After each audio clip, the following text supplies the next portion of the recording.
Arkadaşlar gördüğünüz gibi şu anda buralar yok. Görünüyor. Şöyle göstereceğim. Vallahi yok. Burası yok. Maş bir yerler yok. Aracımız bayağı bir çürük çıktı. Kötü durumdaydı ama onarılacak.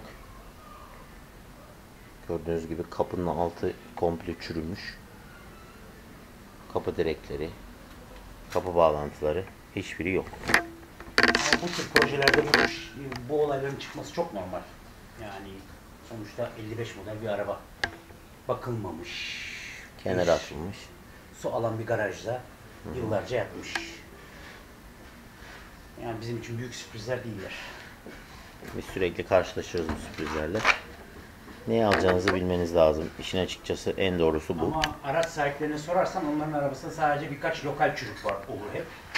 Ama bunları hiç bilmezler, hiç hesaplamazlar. Bunlar zaten görünmedikleri için çoğu zaman böyle bir yerleri kestiğiniz zaman mesela şöyle göstereceğim. Şuraları kesmeden göremezsiniz zaten. Buraları. Ama onlara sorduğun zaman araç sahiplerine lokal birkaç çürük böyle.